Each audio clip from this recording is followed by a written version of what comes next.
morning, everybody. It's a beautiful, beautiful, beautiful Saturday morning. Just getting light out. Just about the crack of dawn, a little past the crack of dawn, maybe. And I'm on my way to Goshen to serve a subpoena in a divorce case or some kind of family case. I don't really read the cases. That's the main thing. Like, I know my girl she helps me sometimes. She gets curious about, and one of the other guys told me, they get curious about the paperwork and thumb through it a little bit. And that's not really, I tell them not to do that. We're meant to be impartial as process servers. We're meant to, oh, was that car pulled over on the side of the road there? We're meant to, be impartial, be indifferent. And if you read about it, you can potentially become not indifferent if this case is something that you feel strongly about. Or so it's better not to. Personally, one of my jobs as an investigator and as a process server, for that matter, is not to care. But I do care. I'm a caring person, but not to care about the outcome of the case, not to care about what happens. And sometimes, of course, you care, because if it's a situation where someone's life is really getting screwed over, you want them to get back on track. So, of course, in that respect, no matter what, I do care as a person about those situations. Most of my cases aren't that dramatic like that, like you'd see on a TV show about a private investigator, but some are. So, of course, you care, on some level. But I have to maintain professionalism and objectivity. I'm here to get to the facts, like a newspaper reporter would. But anyway, as process server, it's the same thing. It's like delivering, but it's a little less involved. I don't get involved with the case. I have nothing to do with it. I'm just delivering the subpoena for the records or someone's lawsuit or whatever it is. And my job is not to be involved with it, not to care about it. As an investigator, as a person, of course, I care about my cases. I want the right outcome. But the person who's right doesn't always hire me. Sometimes the person who hires me may not be right about what they're saying or whatever. And they just want to know if they're right or not, essentially. Or they know they're wrong, and so I have to be careful about the cases I take. I've turned down some cases recently, actually. I turned down a case where a woman wanted just me to find out all this stuff about somebody, but wouldn't tell me why or what it was about. And she said we had a fight. Oh, that was what it was. She wanted me to run a plate on someone that they had had an altercation, and it sounded very street-like, and they wanted to know who the person was. Like, well, what are you going to do with this information? You found this person, you're going to go get them? You're going to go beat them down? That's not my job. No, we're not. Almost everything I do operates within the court system.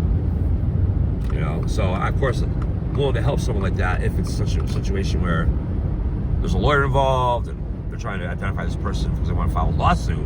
That's fine, but just to go beat them down because they pissed off in a little fight in the street or something, that ain't happening in my head, right? So it's interesting to be involved in the legal system. Going into our beautiful state capital city of Hartford now, here early on a beautiful, beautiful Saturday morning. It's a little bit partly cloudy, and it's nice warm 51 degrees for the first day of November. Welcome to November, everybody. I want to talk a little bit about a couple of things on my way to Goshen until I get to Harwington, and I'll have to shut it off to get my navigation going to get to the precise location in Goshen I'm going. I may come back after that. But I want to talk about a couple things. One of them is I don't know, the use of the word plan by me. I've talked on the podcast about plans to start a 24-hour, 7-day podcast and plans to do different things. And I think I may be misusing the word plan a little bit because I'm new to. It was only last November, we're almost on the 1 year anniversary now, where I started going online. I wasn't even online. I didn't have a Facebook account even.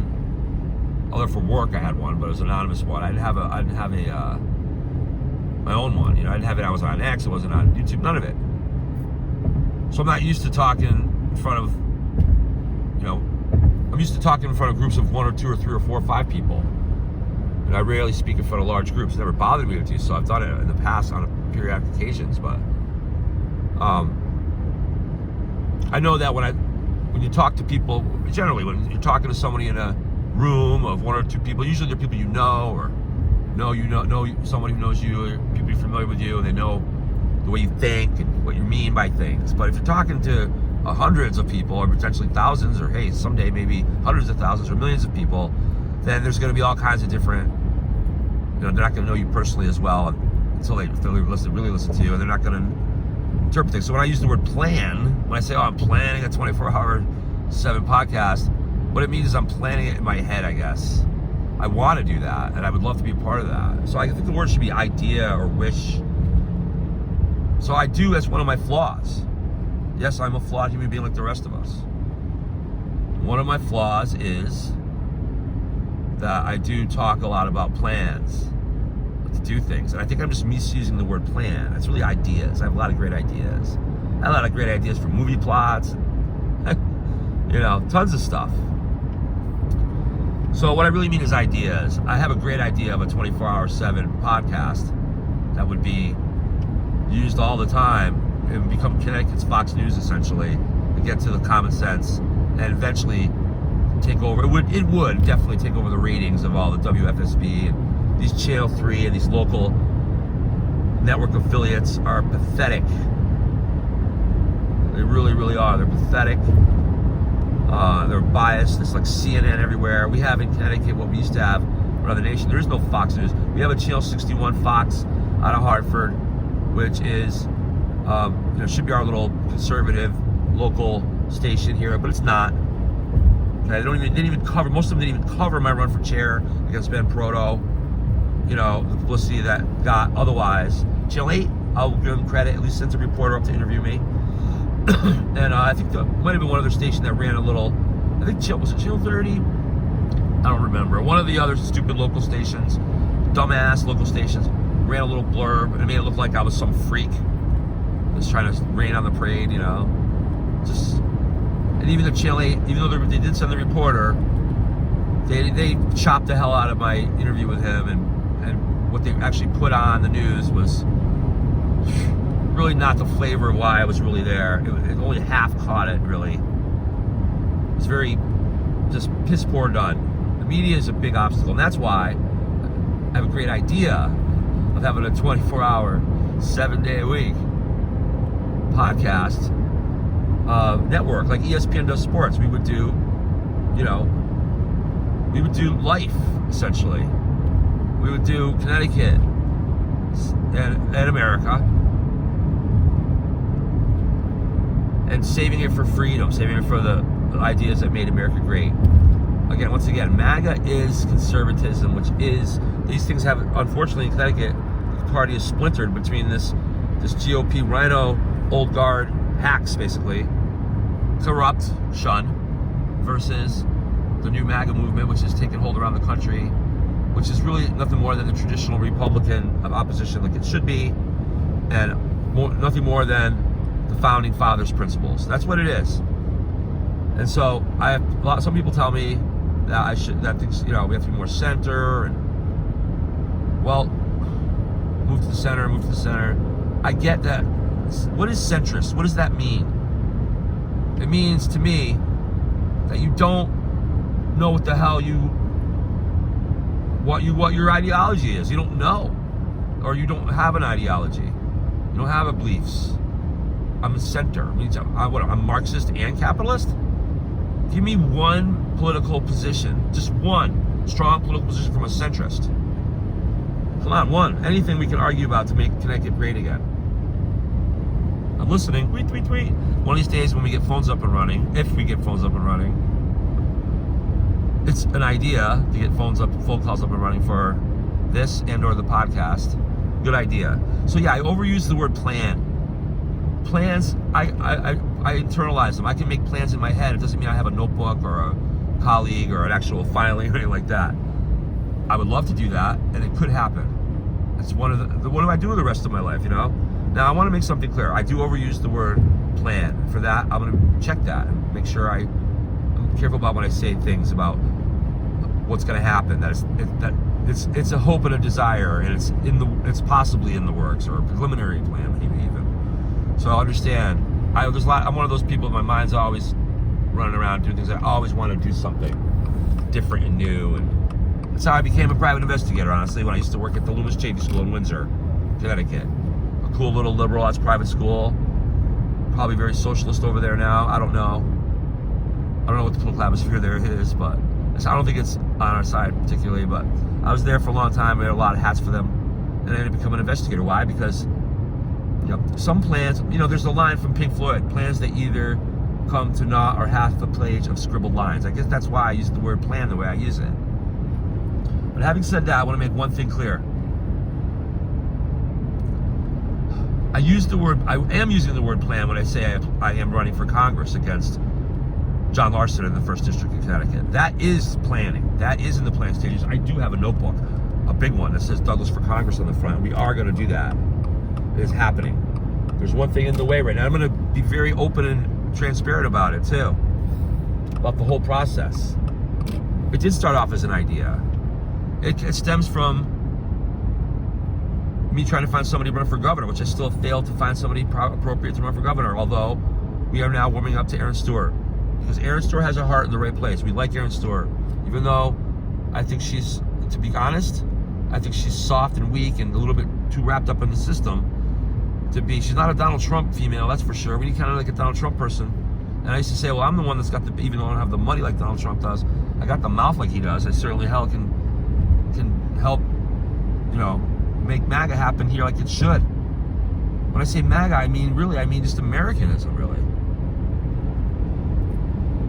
And I just would say, I said by the end of the year, if I didn't find somebody, of course, I would have to run myself for governor.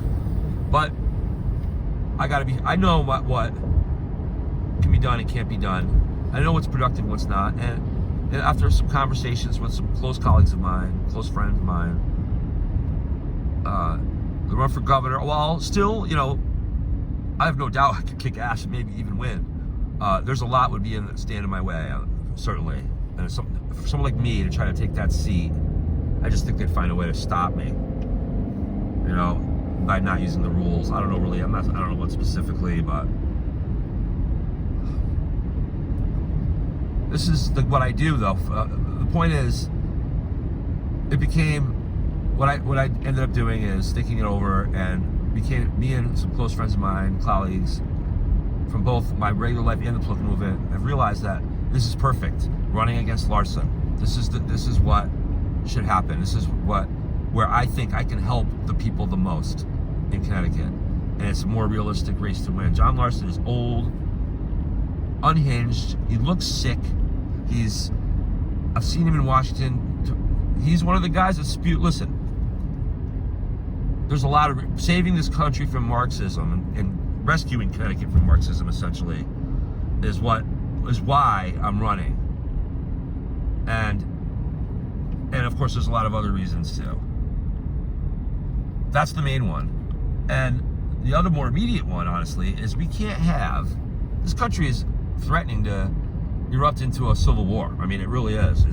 I think people are seeing that. I saw it 30 years ago coming. I have a very good historical perspective. I'm one of the few people that doesn't look at my life from the scope of from 1970 or the year that you were born up until the present time or their lifetime. Most people can only look at things in their lifetime span. I don't. I look at things from going way back to the beginning of civilization. It's just how I think. That's why history class, Ms. Shields especially, but kudos to Ms. Shields, history class, Rockville High School, Mr. Vigneault, middle school, Mr. Fahey, middle school, were people that those are the classes that actually showed up. I was a skipper, I admit, in high school. I could talk a lot about how high school was in future podcasts. It'd be a lot of fun. What was high school like for you? That's why I want to take calls at some point. It's an idea. I can take calls. It's one I feel like I can put into fruition. I think it's because I want to do everything. I want to do so many things. And I can't do everything. Like, I can't start let's be real. I can't do a found myself even with a couple of friends, or be an integral part of the founding of a 24-hour/7 podcast while running for Congress. Both those things can't happen. Not with me integrally involved in both. I'm pretty multitask, but that's way out of. I have to dedicate everything I have into running for Congress and beating John Larson, who my media issue with him is he's one of those kooks going on TV and getting quoted. He doesn't do it as often as Crockett. He doesn't get the publicity that Crockett and these other nuts do. But Crockett, Pritchard, these guys. But he's been on, and he's one of those guys, what I consider to be breaking the law, literally. There are limits to freedom of speech. If you are inciting violence knowingly, and that's what he's doing. They're doing it in a very clever way to make it they try to make it a nuance in the law a little bit. But what they're doing is, leave no doubt, is meant to foment a minority of our population that has TDS, basically, that is scared, thinks Trump's Hitler. When you keep telling somebody that the person in the White House is Hitler, well, Hitler exterminated like 6, 7 million Jews and was responsible for millions of more deaths than that. Okay, Trump's making peace around the world. Trump's not doing those things. He's not doing anything. They're wrongly and knowingly comparing Trump to a dictator in order to exercise fear upon our weakest of our population, our 20 or 25% of the weakest of our population, into being scared for their lives, essentially. If I was a dummy and I didn't know better, and I started hearing people on TV saying, your president is Hitler, and knowing the history of what Hitler did, I'd be probably wanting to take to the streets too. And so that's what we have here. It's disgusting. And John Larson's part of it, and that's why he's unfit for Congress. Not to mention his disgusting voting record, which we're going to get out there in public once we get this thing rolling. I have a manager, a great campaign manager. She's the one that talked me into doing this instead of running for governor. I'm still looking for someone to step up and run for governor, by the way, a little star power. But I don't have time for that either. I wish that would happen. But honestly, I'm liking Erin Stewart the more and more. Erin Stewart has a heart of gold, and it's in the right place. But I just think she's a little bit not strong enough, willfully, like, to go out there and really take it down and talk what needs to be said. That's my only objection with her. Ideologically, I'm not against Erin. However, I think with the right surroundings and the right confidence around her, I think she could be a really good governor, quite frankly. Someone that would at least go along with our movement and not get in our way, like someone like Fazio would. Don't vote for Fazio. People of Connecticut, Erin Stewart is the one right now. And since I'm not really looking, unless someone comes forward in the next 3 or 4 or 5 months before the primaries and whatnot, I'm not looking forward to, I'm not making any more efforts to find myself someone for governor unless I run into somebody in my conversations. Of course, I'll have to keep my eyes peeled. But I think myself and Taberos are ready to throw our support behind Erin Stewart. So there you have that. As far as this campaign is concerned, we're in search for a treasurer. I'm not going to lie. And I know people are going to come forward and volunteer, and I'm not going to accept anyone coming forward and volunteer. I'm sorry. That's one area where we're actually seeking out the one we can trust, because again, our party is fragmented. There is a corrupt aspect of the GOP that will infiltrate, attempt to befriend me and be part of my team, and then just watch me sink. So I have to be very careful about that. I'm being very open and honest about this. And my campaign is going to be open, total transparency. It hasn't been filed yet. There's nothing official. But there are steps to be done to create. I know what needs to be created. I'm a good organizer, and I know what kind of team I need to create in order to get this done. So if you want to come forward and be part of the team, not for treasurer, but for anything else, then come forward and message me. You can. You absolutely can. And I'm going to vet you out, though, to make sure that your heart's in the right place. And grassroots people, I'm welcome. It's a grassroots-based campaign. It has to look at both things. There has to be part of the campaign that's focused, the most part of the campaign, focused on you, the voters, the people in Connecticut. That's why I'm doing this. And for my kids, too. I want them to have the kind of freedom here that we had when we were growing up. At any rate, we're going to talk about federal judges. We're not going to do these on Sunday for right now. The more I do this, the more I get closer to my 24/7 idea, right? Plan, idea, goal. Goals, that's another word. I have goals. And I'm not going to reach all my goals. I'm the kind of person that I want to have 100 goals and just pick away and get a few here and there. I don't have to get them all, I can't. Nobody can get them all, But anyway, it is a beautiful Saturday morning. It is down to 49 degrees now. Whoa. But this is the kind of, talk. We're going to I would like to eventually take calls and just have this be a real forum for news, eventually real newscasts that tell the truth. And so you just took a ride with me from the highway in eastern Connecticut, east of Hartford, through Hartford. Now we're coming into Unionville and to Farmington. And this is what I do. I run around, serve subpoenas around the state. I do investigations. I investigate dog bites, car accidents. And I think I want to have you join me on some of this stuff. We're going to turn some of this into my idea is, and I am going to do this, plan on doing some of this, and having you guys on with me and taking with me to work a little bit. I'm on my way to Goshen right now. I'm going through Unionville. I have a few more minutes to spend with y'all before I get into Harmington. Got about maybe 10 miles or so more to go. But you guys can take a ride with me around Connecticut. It's cool.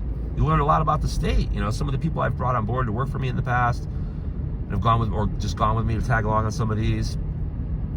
They say they see parts of the state they never seen. They're just not used to seeing.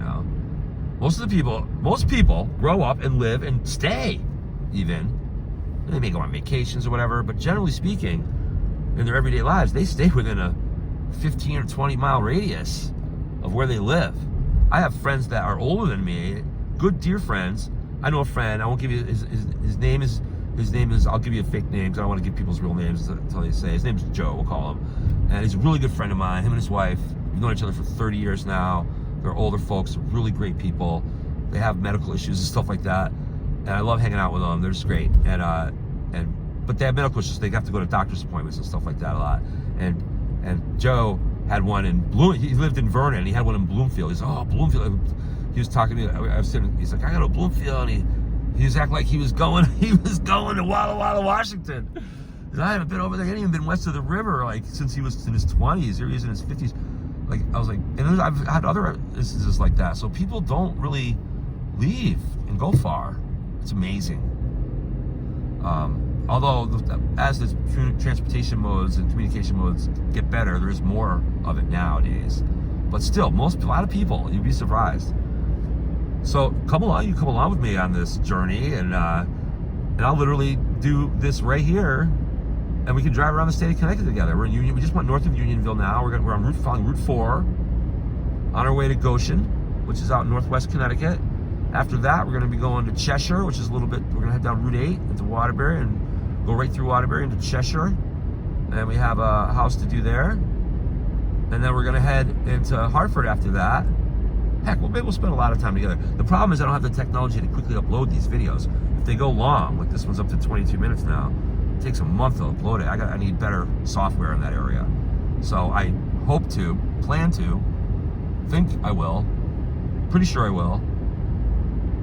It seems like the next thing to do, get better technology going. So I might have to, I have people that can help me with that. Once they get the campaign up off the ground, that's the thing that can help me get things set up. And this is going to be part of my campaign. I want to go directly to the people of Connecticut for help here in getting real representation in Congress. This really doesn't have, even though I'm running as a Republican, this has very little to do with, in my opinion, politics, Republican or Democrat. It's really very little to do with that at all. This is the vehicle that I can do the best to help keep this state free. And some of the stuff that's been going on in the state that I've learned since I've been involved in this movement for now 1 year, beyond belief. I would have never thought. I knew things were bad. I didn't know they were this bad. So I hope that you'll join me. I'm not getting a heck of a lot of views right now. Some of the things, my cat gets more views than I do, for Pete's sake. Get your priorities straight, people, will ya? Man, oh man, I love my cat as much as the Dickens, but yeah, there's a lot at stake, you guys. So if you're the head of a household, if you're a man of the house or a woman of the house, you're a single mom, you got kids you're raising and protecting, this, especially you that I'm talking to, we're going to go over time. We're going to go over the details of the ways that Marxists and left-wing radicals want to destroy this country and wreck your life in a way that you wouldn't believe, that you've only heard about in bad movies. And we're going to go over their plan, and we're going to go over how to counter it. And we're going to go through in detail. We're going to live through my campaign together. There is no campaign yet, but it is. I can use the word plan here. Yes, I confess, I overuse the word planning sometimes. I should change that to other words, and I'm going to work on that. I will do that. But I am using the word plan properly when I say it's Douglas for Congress in the District 1 against John Larson. That is happening. That's really the focus. These other ideas I have are gonna, they're gonna be on hold in terms of my intimate involvement. However, the 24/7 podcast thing, I'm gonna work toward that right here in my car and in my place and in my workplace and everywhere that I am as much as I can. And I want to make my job, my work here as an investigator, part of that. And we're going to do some First Amendment. See, I can do a lot of little things with this. I'm realizing the power of the internet, what can be done. And I've been watching a lot of First Amendment audit stuff where they're going into, lobbies of government institutes and post offices and whatnot, and just to document the goings on there. And they're getting chastised for it, and then asserting their First Amendment rights. Sometimes they are allowed to continue, other times they're still arrested, and then they have lawyers behind them that sue for protect their rights, and I think it's great. Now, I actually talked to some of my people about it. I've been watching them, and would like to do a little bit of that. Have an idea to, probably will try a couple times, and was told, oh, that's not cool. Shouldn't. It's annoying for the cops, blah, blah, blah. I've been forwarding some of them on my Facebook account, if you want to see what I'm talking about. And some of them are very rude to the police, and I would say that that's not cool. They're actually swearing at the police, saying a lot of rude stuff, even though the cop is violating their rights, and they are tyrants. I don't mind calling a cop a tyrant if they're acting like a tyrant. But saying, dropping the F-bomb on them, and that, some of those auditors are doing that, and I'm not in favor of that. But there are some that are very professional and polite, explaining the law, trying to doing an effort to educate. I'll give a plug to one called Long Island First Amendment Audit, I think, or Long Island Audit, who's doing it in a very professional, cool way. And that's the way I think it should be done. But we do have the right. The guys that swear at the cops, they have the right to do that. But I just don't think it's appropriate. There's a difference between what's right and what's appropriate, what's your right to do, and what's appropriate. So one guy went to a post office and was standing in line waiting for stamps, but he was filming it. And all the people in the line were getting pissy with him. One guy in the line was yelling at him, and the postmaster came out. Of course, the cops were called, and he had the right to do it, even though it's awkward for people. But the entire the point of that, though, is that he made was, look, you already got a camera on you from the wall. They're already monitoring you from different out in the street. You got your car. There's already cameras everywhere. I'm just a different camera, another guy. It's really nothing. It just looks more intrusive, and it does make people feel uncomfortable. They feel like their privacy is being violated. But people need to understand what the law is, and the law is, and this is something I know for sure, there's no expectation of privacy in public when you're out at any kind of government-owned property or on the street. Now, not on private property, not in restaurants, not in private stores or anything like that. It's different. I can't go into IMAX or Best Buy and start filming in there. I can, but they can kick me out and trespass me if I refuse. That's the law. But if I go to a post office or a DMV, or if you want to do documentaries on what's going on at the DMV, you have every right to do that. Now, you're going to get hell if you try. So I wouldn't suggest trying it at home unless you got a hell of a backbone. But you can try. So, we've just come through Farmington. We were in Burlington, Connecticut now. You can see what a beautiful... Litchfield County is by far the most beautiful landscape-wise. There's places in Litchfield County you can ride around. You feel like you're in, out in Colorado or something. It's beautiful, beautiful places. Some of the beautiful... by the way, I have been in all 50 states. All 50. Every single one of them, culminating with Alaska last year, when I went on an Alaskan cruise, specifically to cap off the 50-state goal, which turned out to be a plan that was executed. So I guess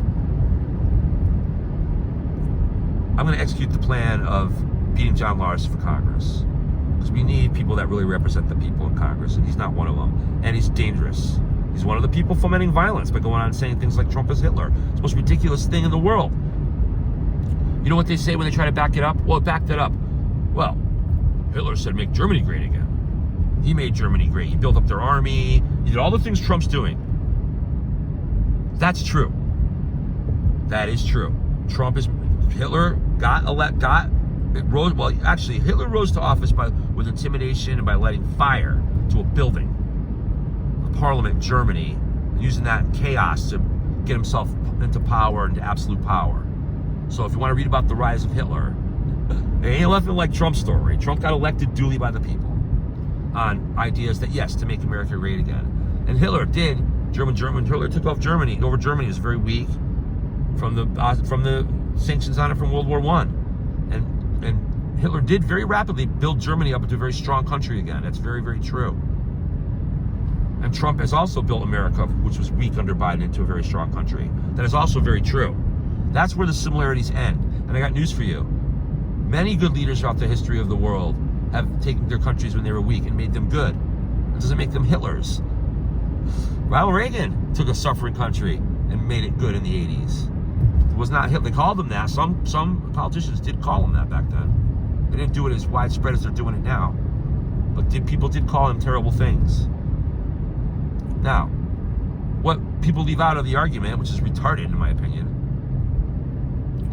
after making Germany great again, Hitler then invaded Europe and killed millions of people and trying to take Europe, including many of its own citizens. And then, by the way, while Hitler was making Germany great again, he was imprisoning and chastising and labeling and doxing and the Jewish people of Germany. Trump's not doing those things. As a matter of fact, it's the left wing that's doing those. Here's Harmington, by the way. Welcome to Harmington. There's the left wing that's doing those things. The left wing is the ones that are silent about the anti-Semitism in the cities and the violence against Jews in the colleges. Those are left-wing led organizations that are doing those things, chastising Jewish people. We are trying to uphold the Jewish people and honor their rights here on our side. So that's the exact opposite of the things that Hitler was doing while he was making Germany great again. So you need to get the facts straight. Another thing is, once Hitler made Germany great again, once again, he invaded Europe, almost conquered all of it, including almost England. He was bombing London. He had the whole thing, almost. Until the United States intervened and helped change the tide and draw him back. And during that process, he went all the way, imprisoning millions and exterminating millions of Jewish people. That's something that Trump has not done, by the way. And I know, he doesn't plan on doing anything like that. So that's what made Hitler such a bad guy, dude. Making Germany great and helping it build it. He made Germany great again, and Trump, yes, made America great, is trying to make America great again, but they're doing it for different reasons. Trump is doing it solely because he loves this country and its people, and he wants a strong middle class, which I will talk a lot about, a strong middle class. He wants that for America. That's why, to make it great again, just to make it great again. Hitler wanted to make Germany great again. Hitler's not even German. The guy's, what is he, Austrian, Italian or something? Is he Italian? Greek? What is Hitler's nationality? He was not German. He's not even an Aryan himself. He's not even a white guy himself. He's like a Mediterranean guy or something. What a hypocrite, man. He made Germany great. So what I mean by this is he used Germany as a vehicle to make it quote unquote great, so he could use it to try to take over the world, as a despot to try to conquer the world in the name of fascism. All right, Trump's not invading any other countries. He talked about annexing Canada, but peaceably through negotiation, not taking it over. He did talk about Panama, maybe grabbing that, but that was just in the interest of protecting America, not to take it over. I mean, this stuff is ridiculous. These people who are calling Trump, please, if you're listening, if you're one of the 20% who's freaking out, or if you're on the fringe and you're a little bit worried about Trump, don't. He's doing everything within the law. If anything, Trump's being too acquiescent to federal judges, who are really the ones ruling the country right now. And I think that's what I'm going to talk about next. I'm going to have to end this now shortly, though, because we're getting close to the area where I'm going. I have to go through... Oh, here's a beautiful Harmington, though. What a cool town. By the way, Harmington... Farmington, West Hartford, these towns, they're all part of this first district. Including Heartland, Colebrook, Windsor Locks, East Granby, South Windsor, East Windsor, Manchester, East Hartford, Cromwell, Rocky Hill, Wethersfield, parts of Glastonbury, parts of Middletown, Berlin, Bristol. If I missed anybody, Torrington, Winchester, I think I got everybody. I've already memorized all the towns in this district. I want to represent you guys. I want to represent this district. Really represent this district. I swear, I will vote the people's will every time. And I won't have to, that won't be hard, because my will, I believe, is in line with the people's will. Freedom, real democracy, no projecting in politics.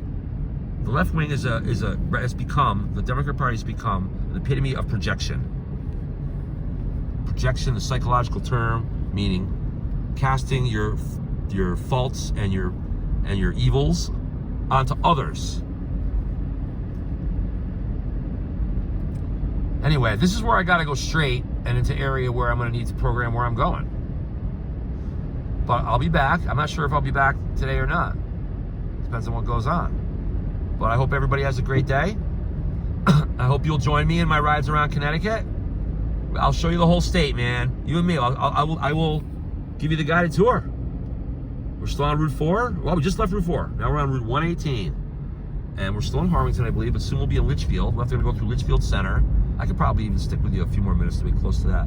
But then it's going to get to where the turns are, where I need to go to get specifically what part of Goshen you see I want to get into. I'm going to a residence to serve a woman who, it's a family thing. That's all I know. I can tell by the name of the kids, it's a family thing. Like I said, I don't read these things. But I know that I went there. I've been there a couple times already. And a guy hired me from out of state, an individual. I usually only work for process serving companies, investigation companies, and law firms around the country to serve people in Connecticut. However, occasionally I'll take an individual. This individual wants to get this girl served or whatever. I have a picture of her and what she looks like. I gotta get her personally. Oh no, I can be substitute served to anybody in the house. Then I miss her, she's there. I went there twice. Place didn't look like there was anybody around at all. Even though I went there once like really early in the morning. And I went there once later in the evening and there was like nobody. And he came with this idea, since we're in Northwest Connecticut, that they make commute from New York. A lot of people work in New York for the week and then come home and have a pad here, and the ones that have money to do so have a place to stay in New York during the week, and they come here on the weekends, like weekend warrior New York commuters. And we're thinking maybe this may be one of them, which is why I postponed it for a little while to the last attempt, which is today, for Saturday morning, in the hopes that we will catch these people at home on the weekend. So that's what we'll do. And then we're going to go to Cheshire. We got another residence down there to do. Oh, and then after that, I left it off. We'll go back to Hartford, where I have 2 addresses to check for. This will be an interesting one. A guy from out of state is found out he has a daughter he didn't know about. I think she's adult. She's like in her late 20s or 30s, I think. And he found out he has a daughter that he didn't know he had. And he's found out about her on social media or whatever, and he's hired me to go see if that's where she really is, and what we're gonna do to approach her, kind of see if she's willing to. Yeah, it's really kind of cool. This is something that would be very interesting to do on a live cast, but I can't blot out the faces, so I can't really record it. I could record it. I'd have to tell her I was recording it. So I'm new at this. As a practice, I don't record the things I do on the job. I do take pictures sometimes for CYA reasons, or if I'm asked to. Certainly some cases involve taking pictures and videos of accident scenes, which I do when the case calls for it, but I don't, as a rule, go around videotaping my work, which we're going to start doing now as part of my reality show that I'm starting here. That I'm doing. I'm not just planning, I'm doing it. I don't know what's going to happen every day, what's going to go on, but I think it'll be interesting. This third stop is going to be very interesting. I'm tempted to record it for y'all, but I want to make sure I'm legally covered. And I have to have the technology to put out faces, and then I have to give her permission, and I would have to talk to the client, the guy that hired me too, and say, look, give them the option, do you want this done on video or not? It's up to you whether you want it to go or not. Of course, all legal protections will be honored. You won't have to, all right. This is where I got to figure out where to turn. I think I know though. You won't in any way have to have your privacy jeopardized or anything like that. So if this gentleman that hired me doesn't want it on video and I do it, that's not right. So we're not going to video it. I'll tell you about it after a little bit. But we are going to have to can it right now because the navigation is becoming a thing. In the next couple miles, I'll figure out, even though I've been here twice and I kind of know where to go, It's been over a week. It was like a week ago. Thursday's the last time. I didn't go last Saturday. I had other stuff. I had conflict. So I told him, look, if you want it done on Saturday, fine. But it's going to have to be the 1st. It can't be the 25th or whatever that day was. Now I got to figure it out. That's just me. It's the math in me. 51, 30, 20, the 25th. Yeah, I was right. Couldn't be that day. We were booked. But anyway, I think some of the things I do will be interesting. That's the third stop. Then I have 2 in Manchester to check out. I have one where they insist it's an apartment complex, Manchester, big huge one, and they insist that I went there and they had like a 5-digit apartment number. I went there and I could not figure out what apartment number it was because they only had 4-digit numbers. And then I went back and they insisted, no, there's 5-digit numbers. And I'm like, damn, I should have taken a picture. See? So I should have taken a picture. If I had been podcasting that day, I could have just used the clip from that. So now I got to drive there just to take a picture of it and show them, no, it's only 4 digits. We'll never figure out what it is unless you give me more information. Period. So, with that said, then there's another one, a residence in Manchester to do as well. And then I'll be done for the day. Hopefully it sounds like a long day, but it's only 7:40 in the morning right now. So therefore, I'll be done by 10 or so. 10 or 11 maybe. And then I'm going to do some calls for the campaign. Try to put together a team, a strong-willed team that wants to save Connecticut and wants to be a part of history, to be becoming the first Republican elected to represent Connecticut in like 20 years. I believe the first in like 12 years or more to represent anything in New England even. There's a party called the New England Party. The New England Party. Okay, we're going to get to go through Litchfield because now I remember how to go through here. We're going to continue this. Yeah, it's called the New England Party. And it just formed like this year or last year. And it doesn't have any real party affiliation. It's a plan. That's going to be my word of the day. The word of the day, Bob Steele was an old broadcaster in WTIC 1080 back in the day when I was a little boy. And he continued to do it until I was an adult, I believe. And he used to have the word of the day. And he'd come up with a cool word. It was a really cool exercise of vocabulary. I like to rebirth that, actually. Today's word of the day is plan. Or planning. What does it mean? Does it mean you're really going to do it? Are you making a promise when you say you plan to do something? No. So don't take if I use the word plan as a promise. But I'll try not to use it because it does mean, it is implying that I'm really doing this. This is going forward, you know. So I get that. So I apologize for my misuse of the word plan. But I hope you've enjoyed this. I am going to shut it off in a couple minutes. We're going to go through Litchfield here shortly. Beautiful Litchfield, Connecticut. One of the older towns in Connecticut. Oh, we got the 5-0 in front of us. Up ahead, you can see. I'm not going to zoom in really, but the state cop up a couple cars ahead of us. We're going to audit the behaviors of the state police here in Connecticut if we can. It's very, very draconian, very tyrannical. It doesn't mean I don't like the police. I have good friends in the police department. I am a big supporter of law enforcement. I want to make that clear. But I'm in favor and support of fair law enforcement that respects our constitutional rights. I am not cool with cops who act like tyrants, and unfortunately, a lot of them do. Some of them do it just because they're not understanding the law. So, and if they were to understand it, they maybe will, adjust because they do want. I think most of the cops have the right heart and mind. Very vast majority of the police in Connecticut, state and local, have the people's heart and mind and want to do what's right for the people. And they feel like they're protecting the people. I agree with that. I think that's the vast majority. Probably 90% of the cops or more are trying to do the right thing. It's just ignorance of the law that gets in the way, and overzealousness in being protective. They want to be macho man, and they tend to, they hear, oh, there's a guy with a camera at the post office. There's a guy walking down the street at an industrial park taking pictures, and they show up and they tell him he's got to leave, and they're just trying to protect these businesses in their mind, and they're trying to do the right thing. But they're not doing the right thing. That's the thing. They have the right, I think the vast majority of these cases, they're trying to do the right thing. They're not trying to be bad cops. But they are being bad cops. They are violating your rights. You have the right to walk around anywhere in public and take photos. You have to know that people should be used to the fact, especially in 2025, when you're out in public, walking the street, even in an office, a government office building, even a school, anywhere where that's state-owned, anything that taxpayer money pays for for land. You're entitled to go and document anything you want. Now, if you go to the prison or you go to a post office, you can't go behind the counter. You can't go behind the doors into the employees only area. When you walk into a prison, there's a lobby area. That's where you can go, but you can't go behind the door, locked doors where it says authorized personnel only. You can't go back to where the inmates are and stuff like that. No, you can't do that. Those areas are restricted, and there's reasons for that, for public safety reasons. So don't try to go in a place you're not authorized to go. But if you go into a government office building and there's a lobby, and there's like, you see pamphlets on the wall, you see, a bathroom, you see, when you first walk into any government agency, right when you first walk in, that area is public area.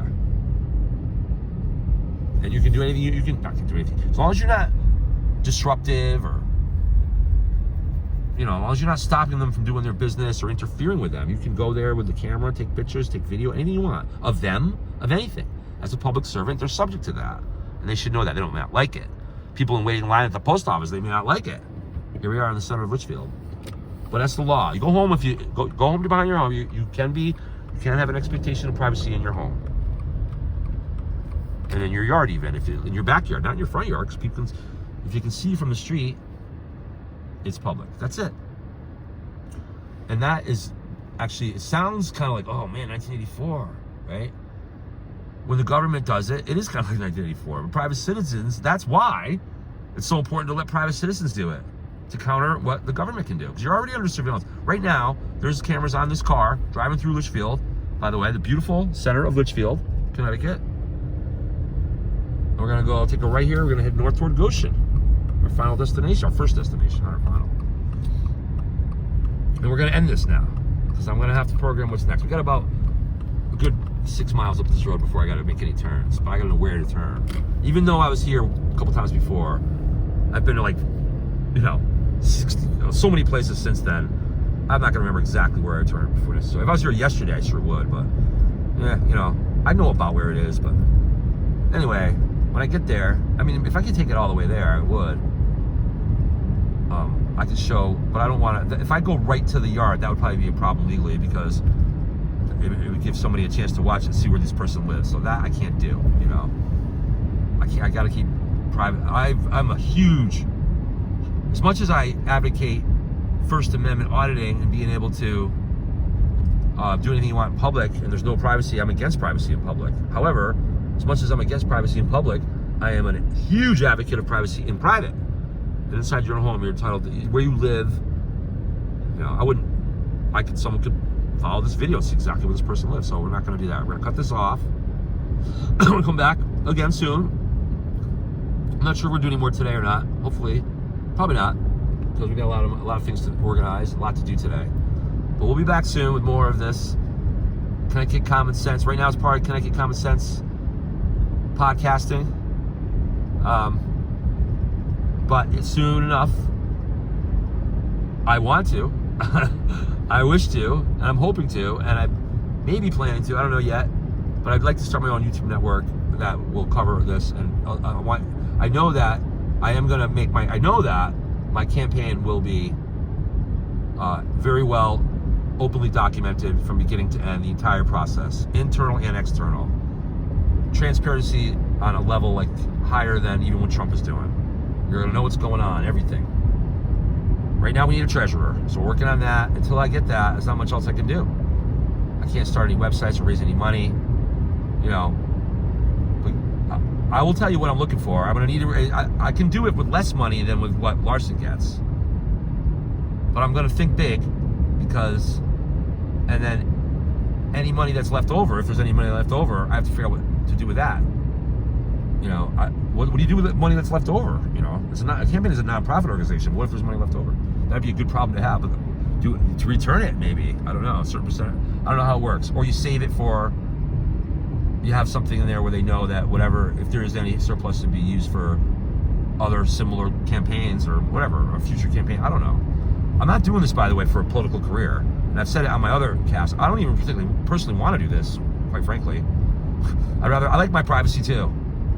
But I've decided to get involved, and I feel like I can really help. I do have a high IQ, and I do have communication skills, and I'm not afraid of the enemy, the other side. I'm not afraid of the Marxists, who I do look at Marxists, the ones that ones that are involved that knowingly are Marxists and knowingly doing what they're doing, like Larson, like Murphy, like Blumenthal, I consider them political enemies and really life obstacles to good life, which is kind of like an enemy. I don't want to talk to warlike or anything like they do, but these people need to get out. We need to get these people out of office. We got to take care of things. Again, if you're the head of a household and you want to protect your family and the freedoms of the state, you have children, then we've got to band together and get Marxism out of this state. And anyway, I'm going to end this now because I got to turn soon. Have a great day, everybody. God bless Connecticut. God bless America. Join me on further random rides around the places of Connecticut. Our first ride today started in Manchester on the highway and has led us all the way here to, we're now in Litchfield, Connecticut, and soon we'll be in Goshen. So have a great day, everybody. God bless you all. God bless Connecticut. God bless America.